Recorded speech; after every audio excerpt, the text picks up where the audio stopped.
Most people have never seen this footage. Children looking on as soldiers load their belongings and force them from their homes. Those are American soldiers, and that's the United States. I'm Zach Believa, here to tell you about our new documentary, Potentially Dangerous. I started my career at Warner Brothers working for the writers and directors of the hit NBC show ER. After several seasons, I left to produce My Name is Jerry, starring Doug Jones from Hellboy and The Shape of Water, and Academy Award-nominated actor Steven Yeun in his first film role.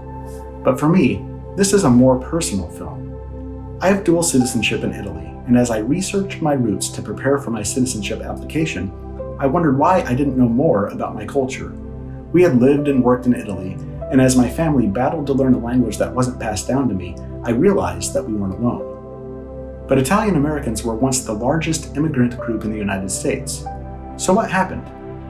Well, I recently discovered part of that answer in a little-known era of American history that we need your help to expose in Potentially Dangerous, a short documentary on a time not so long ago when it was a crime to be Italian. As America crept closer to World War II, Italian immigrants, many of whom had lived here for decades, were labeled enemy aliens, placed under curfew, and even detained in internment camps without trial. They were released when Italy surrendered, but the once vibrant Italian community in America emerged broken and humiliated. Many stopped passing down their culture, their identity, and their language. This project received a prestigious seed grant from the NIAF and Joe and Anthony Russo, who have directed 4 movies in the Marvel Universe. These modest funds will help launch us, but we need additional financing to give this story a full hearing. We have interviews lined up with people who were directly involved, including a woman who was 6 years old when she saw her father taken from their home and placed in an internment camp.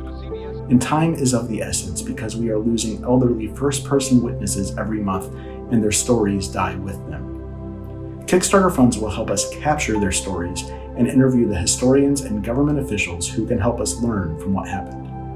Any funds we raise over our goal will go to other things like music, post-production, and film festival entry. A talented crew will help us bring this story to life.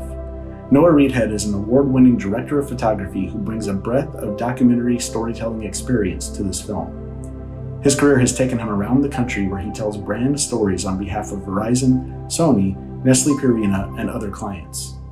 There are times in our history in which we've suspected people of crimes of being potentially dangerous based only on their ethnicity, and that's why we need your support to tell this important story, to bring awareness to this little-known chapter in American history, and to make sure it never happens again.